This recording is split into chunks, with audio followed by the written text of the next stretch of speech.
What's up guys, welcome back to another episode of Pasteboards. Today we're in Los Angeles, California, where I'm meeting up with two of my good friends, Franco Pascali and Benji Taylor, and we're checking out their new playing card company called Entry, as well as their first deck design, the 01 Drops. Let's go meet Franco and check it out.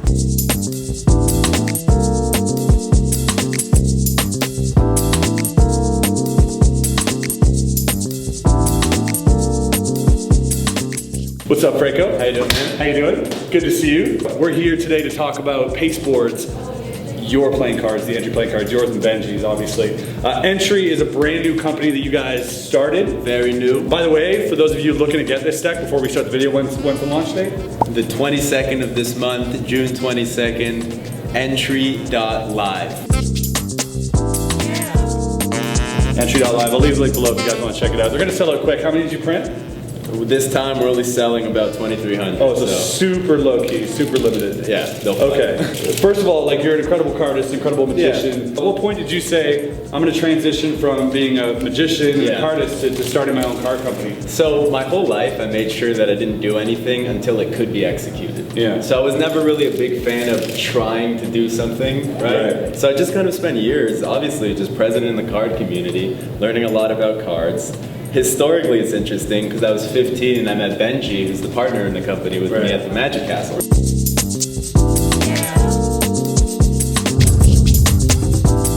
So we went when we were 15. He was living at the UK at the time.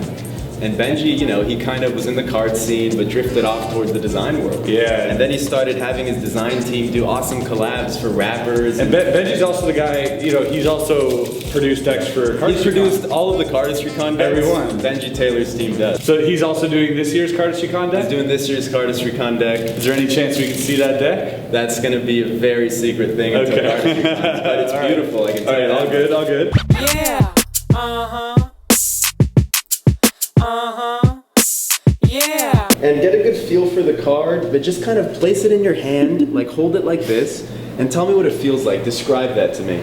It feels like light. It feels light, right? So what you're saying is, right? Because when you go here, it's an optical illusion. Now, I'm tongue-tied again. I'm so tired of this shit.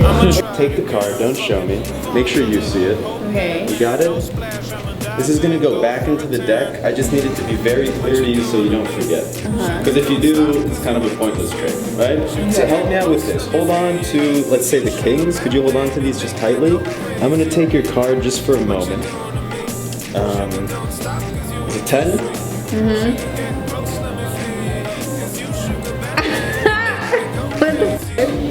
Can you check between the kings?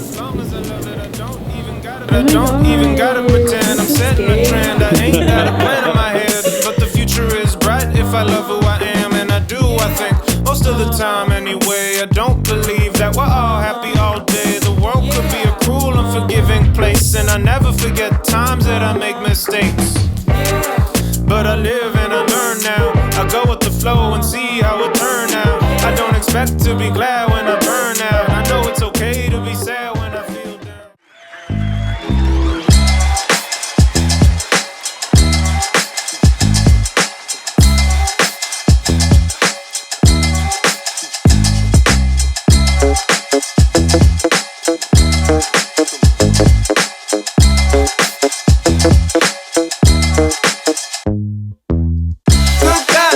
That I'm making got your arm shaking, and I'm not even through. Hot damn, it's all part of the plan to hypnotize the world and make that shit brand new. Good God, the shit that I'm making got your arm shaking, and I'm not even through. Hot damn, it's all part of the plan to hypnotize the world and make that shit brand new.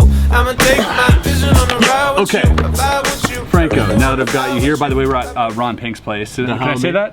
Okay, we're at Ron Pink's place. We're gonna talk about this deck. There's a lot to say, man. I know, and I'm really, really interested because the reason is, this is probably for me one of the closest things to like hype brand in terms of playing cards right now. Because a lot of people have hyped their cards up and everything, but you guys have hit it on an angle design-wise and conceptually that really, really fits with the whole sort of sneaker brand, the hype brand, which I'm really, really stoked about. And like back to what I was saying earlier, like there was a lot of planning to it. So it wasn't that it became what it was until we knew we could execute it, you know? We didn't want to come to the community with an unfinished brand idea, which we see often because cardistry is so new and the solo magic community is so new making your own products. So it's very important to us that we just got in it to the mindset as we are a company already. Talk about this. Talk about this idea here. Yeah, I mean, look, Benji Taylor, who I've known for a while, and again, he just keeps getting better at design, but he always had his style, which is very minimalistic. So of course, when we collabed, we were gonna keep that going.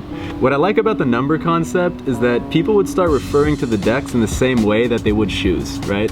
I have the ones, that's the first deck. Yo, I copped the 17s last week. The Verts kind of touched down on that with their SS 17 or whatever, Spring Summer 17. So kind of like a clothing thing, which is really cool. And like design-wise, of course, we didn't just slap numbers on the box. So Benji's design team made a custom font that ensured that no matter what these two numbers are, they're always going to be equidistant to make the design work.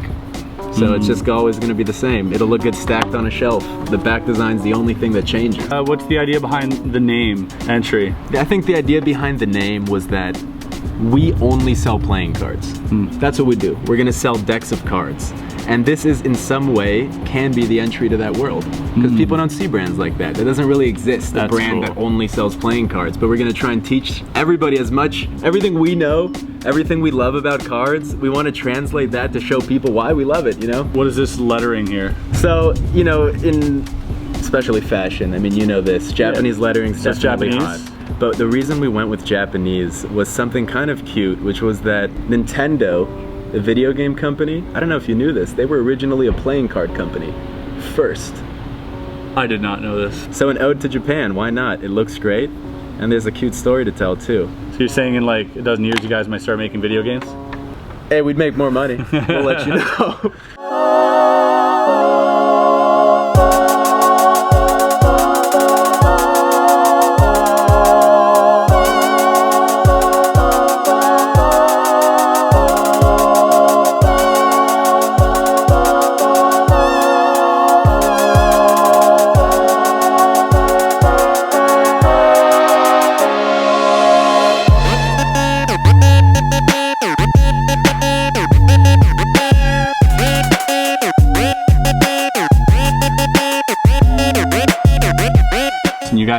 You guys are hitting the market very differently than what I've seen other playing card companies do, including myself, which is limited, super limited quantities. To not hype up one deck for a year, you guys are gonna, you know, produce multiple decks, and that's the whole idea, right? You know, we're never going to repeat a colorway because it doesn't interest us. We're not gonna stick in the past. We're all about new design that's gonna reflect in some way, maybe a small way, the current state of cardistry. As everybody's movement progresses, designs are gonna progress too. Different things are gonna come in and out of style, so. Yeah, I appreciate that as well. One-way back design? No, two-way back design. Symmetrical. Symmetrical. Fully symmetrical. We are color junkies and design junkies, so we do everything by eye. So when something looks great and it feels right, that's what we do. As far as the interesting details behind the design, we love the way that a different shade of the colors being used add depth. And it just kind of seems like they're layered on top of each other as opposed to all together. If it was all one color, just meld into a blob, it wouldn't look like much. That's so cool. But the border is important for any cardistry design because it gives you packet definement, right? So if I break into something fast, you already see 4 packets. And a lot of borderless decks tend to confuse you a bit. A 9 packet cut with a borderless deck, to anybody else, it could be 7 packets or 8 or...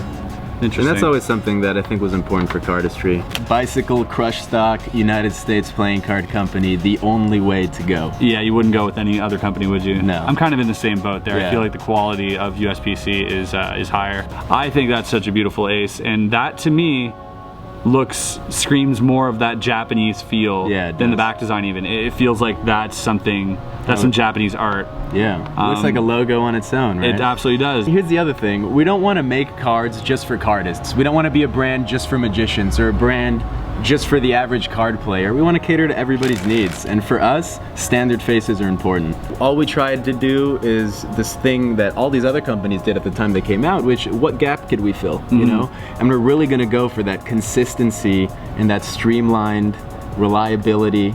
We only sell playing cards. We're a playing card company, period. I'm hyped out for it. I think this is going to do really well for you guys. I'm really glad you guys are doing this. Again, June 21st, 22nd? June 22nd. June 22nd. I'll leave the link below. You guys can cop this, but again, they're super limited, so be sure to get there quick. I think you guys are onto something here, so appreciate you coming on the show. Yeah, I appreciate you. Always good seeing you. Yeah, likewise. All right, guys, thanks for watching Pasteboards. Hope you enjoyed this episode. If you did, hit the like button, subscribe, all that stuff. Go follow Entry on Instagram. I'll leave their link below as well.